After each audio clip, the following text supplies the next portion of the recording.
Americana Travel Tea presenta. El devastador paso del huracán Otis debería ser una enorme lección para el presidente López Obrador, pero debe serlo todavía más para cualquiera que llegue a la presidencia en el 2024. Y los motivos son varios. Me voy a concentrar en dos. El huracán exhibió las debilidades del Estado mexicano para mantener la gobernanza en medio de una crisis. Segundo, un plan de reconstrucción no puede ser solo para la emergencia, debe poder ofrecer futuro. La fuerza de Otis no tuvo precedente. Expertos como Michel Rosengaus, ex coordinador del Servicio Meteorológico, dijo que la rápida intensificación del huracán, sus vientos de casi 300 kilómetros por hora y el cambio de curso que tuvo provocó que la población tuviera apenas 12 horas para ser alertada. Con tan poco tiempo y para un puerto tan grande como Acapulco, que tiene 850,000 habitantes, era claro que cualquier protocolo quedaba rebasado e inservible de pronto. Pero lo que sí estuvo y está en manos de las autoridades es la capacidad de respuesta a la emergencia. Las 72 horas que siguieron a que Otis tocó tierra y devastó Acapulco mostraron la falta de coordinación entre los tres niveles de gobierno. La escena que vimos de un presidente de la República atascado en el lodo y luego caminando hasta que llegó a la zona del desastre fue una absoluta vergüenza.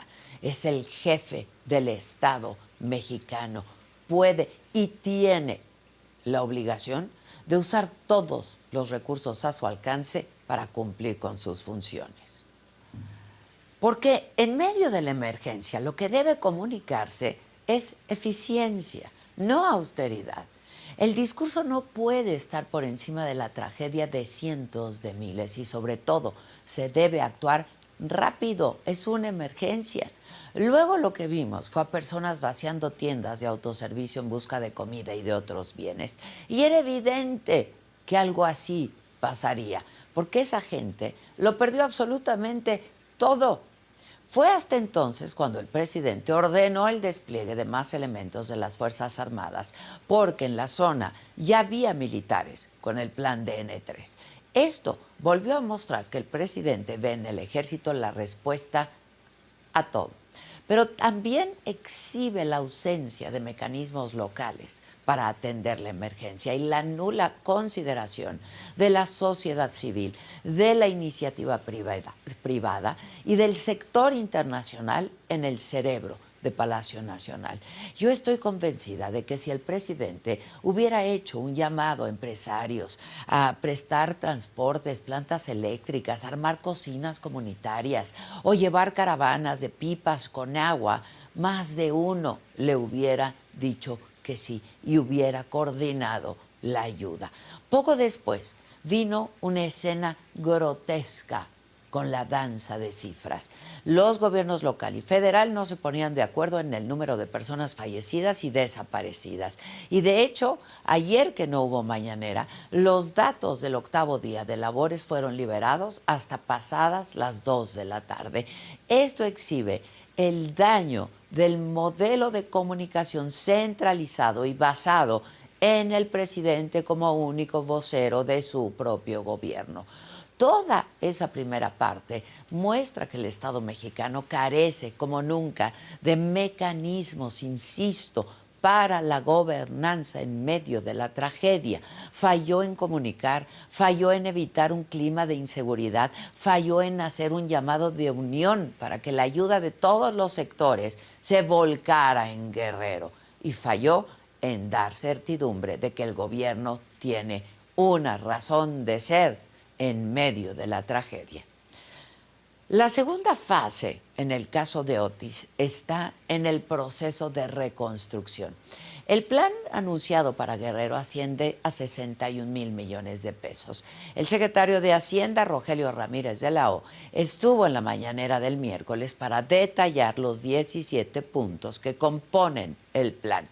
Entre los más destacados están inscribir más jóvenes al programa Construyendo el Futuro para que trabajen en la reconstrucción, duplicar el número de becas para estudiantes de nivel básico, dar 6 meses de prórroga a pagos del IMSS e Infonavit y no cobrar la luz hasta febrero del 2024, que por cierto todavía no está del todo restablecida.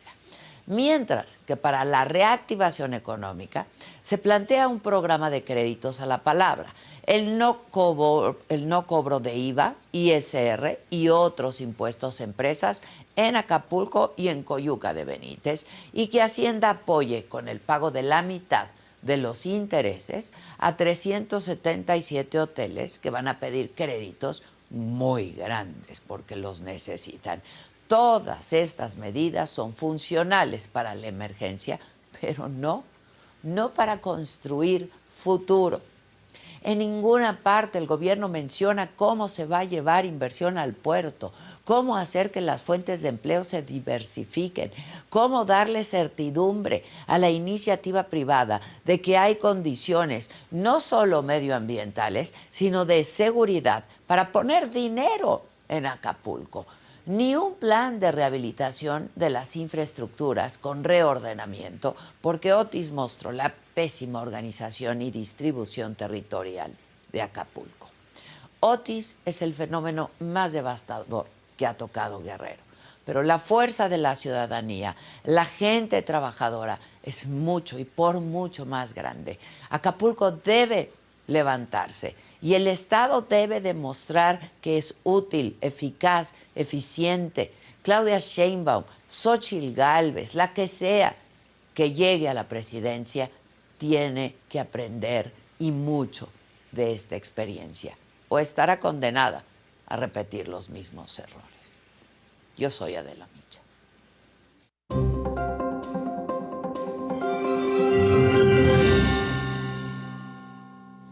Hola, ¿qué tal? Muy buenos días. Los saludo con muchísimo gusto. Hoy que es viernes 3 de noviembre. ¿De qué estaremos hablando el día de hoy? Los temas más relevantes. Hubo mañanera y se informó que el saldo por el paso del huracán Otis en Guerrero se mantiene en 46 personas fallecidas y reportan 56 desaparecidos. Según el gobierno federal, los 5 hospitales que hay en Acapulco ya están trabajando al 100%. En cuanto al abasto de luz, se reporta un 90% de suministro en todo el estado, mientras que en Acapulco es del 55%, cuando el presidente la semana pasada había dicho que no quería arriesgarse a decir que el 100%, pero que estaban por arriba del 90%. No. En otros temas, la Comisión para la Verdad y Acceso a la Justicia del caso Ayotzinapa lamentó el cambio de medida cautelar a prisión domiciliaria para el ex procurador Jesús Murillo Caram en uno de los juicios que se le siguen. En Zacatecas, una familia de 5 colombianos, incluidos 3 mujeres, fue privada de su libertad en Calera. Se les vio por última vez el pasado 27 de octubre. En información política, el expresidente Calderón señaló que la democracia en México está a punto de caer y llamó a la ciudadanía a defenderla.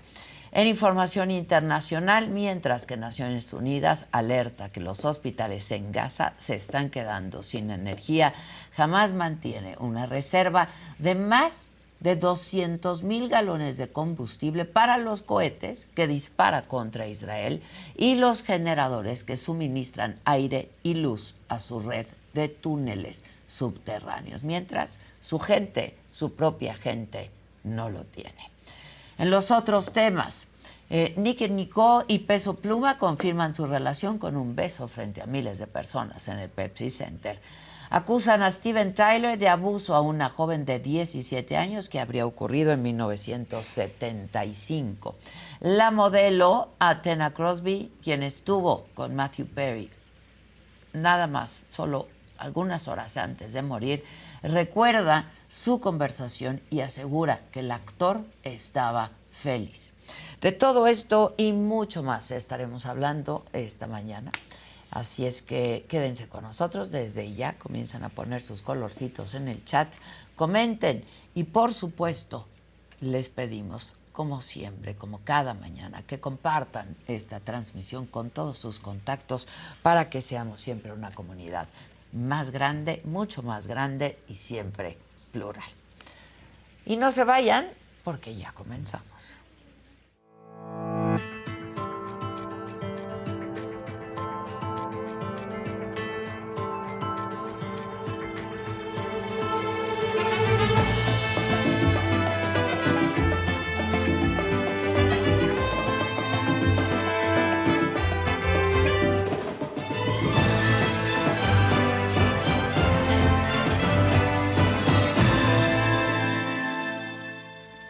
Bueno,